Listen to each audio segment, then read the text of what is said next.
many people have a problem with self-esteem, with thoughts arising that say, I'm not good enough. I'm not as good as those people or that person. Not as good looking, not as physically strong, not as knowledgeable, not as intelligent, not as popular.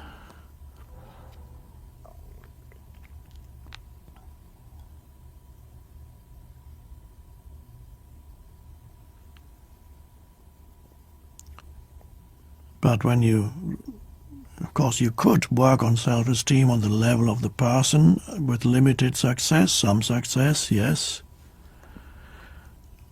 You can repeat affirmations, I am good enough, I am good at everything I do, I'm getting better and better every day, in every way I'm getting better and better. No doubt that was one of the first affirmations that somebody came up with a long time ago when books started to appear about positive thinking. Yes, it is a positive statement. Every day, in every way, I am getting better and better. But who is that I am? The person? No, the person, yes, things can get better,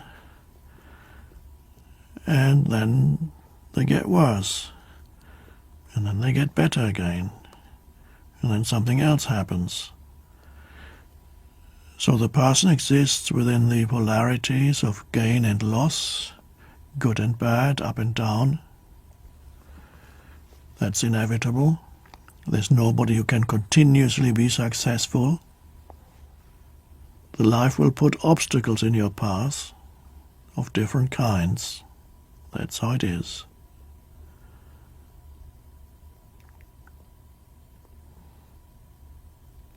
So you can get better up to a point, but not continuously.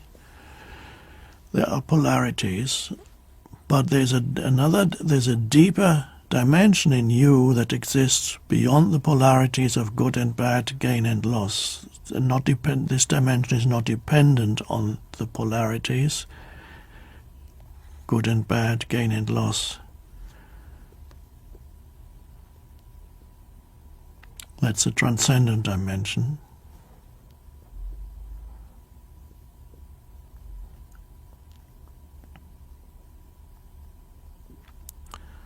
And then you're in touch with something which we could call, if we wanted to use the terminology used by the ancient Greek philosophers such as Socrates, the good. The good is the ultimate. Sometimes the good, as they use this term, means perhaps something like God. It just happens to be that in the English language, good and God are very similar words. Perhaps that's no coincidence, but that's only in English. Well, in some Germanic languages too.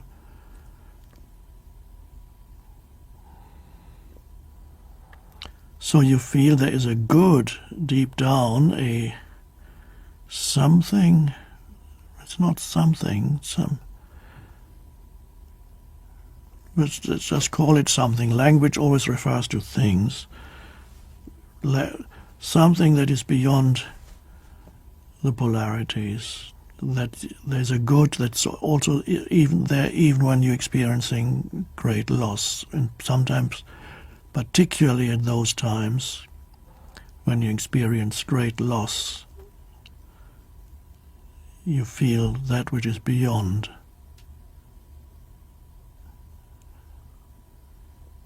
The polarities of good and bad. There's a deep peace that's nothing to do with a person. It transcends the person.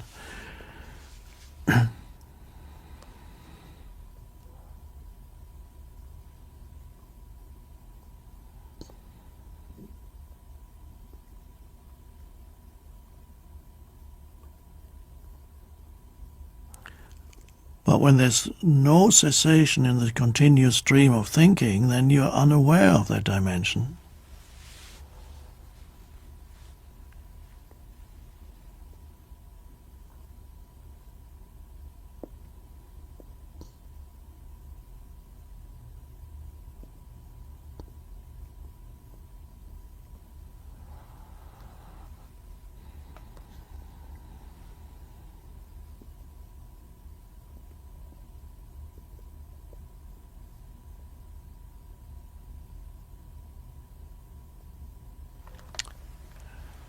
People don't realize how much of a burden they carry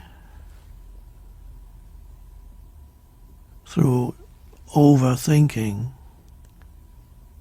excessive thinking, purposeless.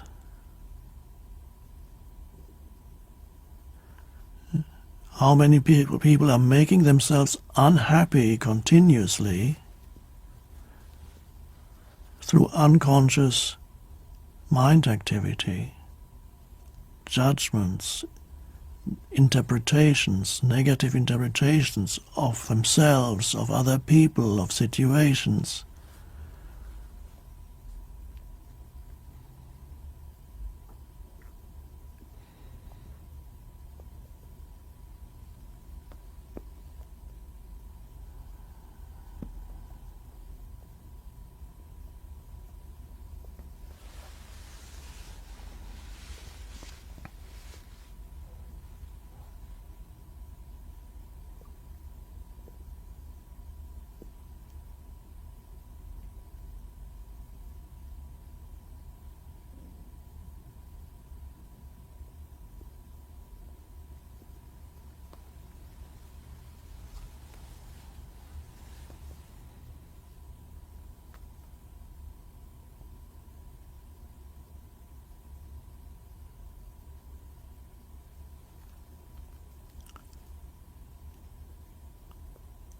So thinking is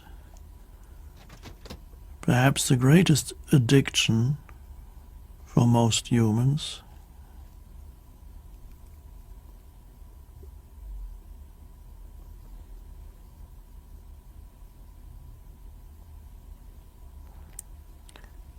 And when it's an addiction, which means you can't stop it, I mean, that's, if you wanted to define an addiction, you'd have to say there's something, it's a habit, something you need to do,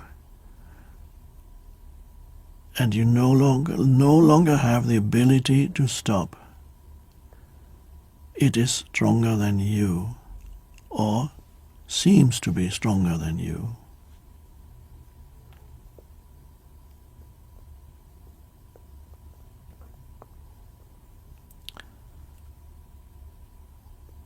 Or perhaps to say you don't have the ability to stop,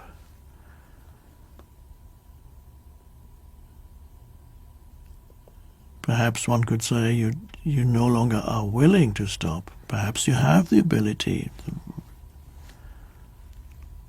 but you're not willing to stop because it gives you a sense of temporary satisfaction, but you always need more. It's never enough. It's again, you can see how it relates to drugs.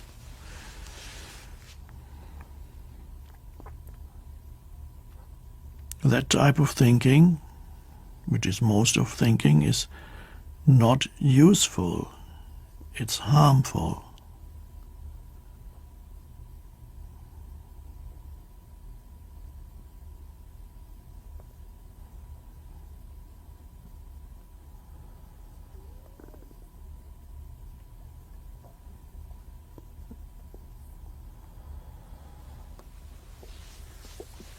So that self-esteem, coming back to that, you can work on self-esteem on the level of the person, but true self-esteem or a sense of self-worth actually is derived from or emanates from who you are beyond the person. a sense of worthiness, a sense of something precious that is the essence of yourself.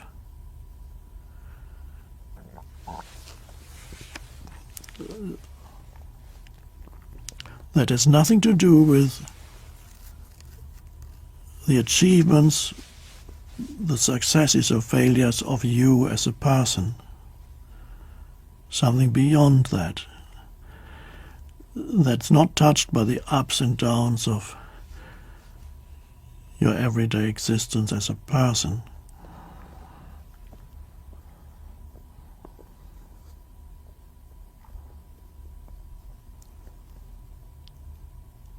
So there's a goodness at the core of you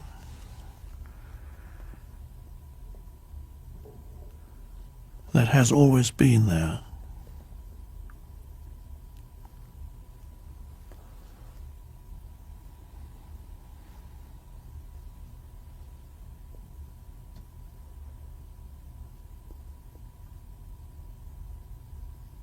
And that is the light of consciousness itself.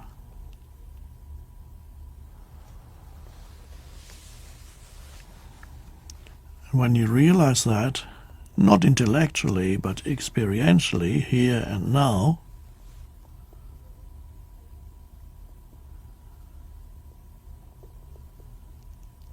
then you are no longer dependent on what's happening out there in your life,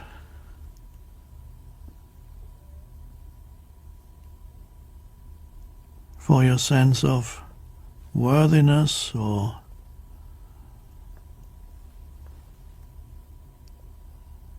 self-esteem.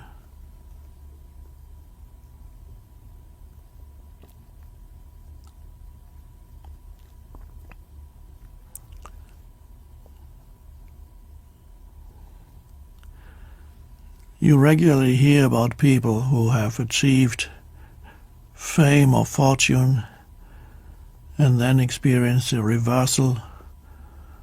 They lost everything and they can't live with it, and they commit suicide, because when they are deprived of what they consider to be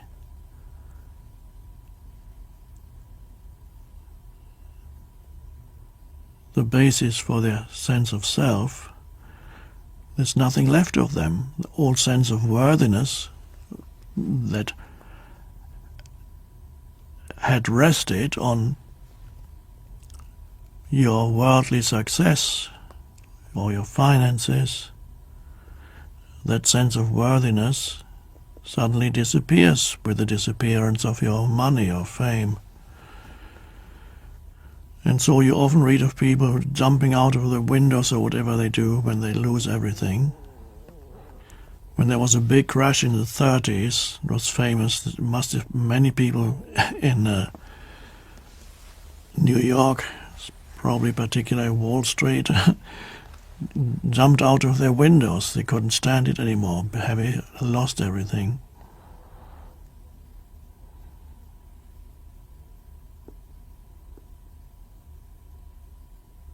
Great despair. But that means your life was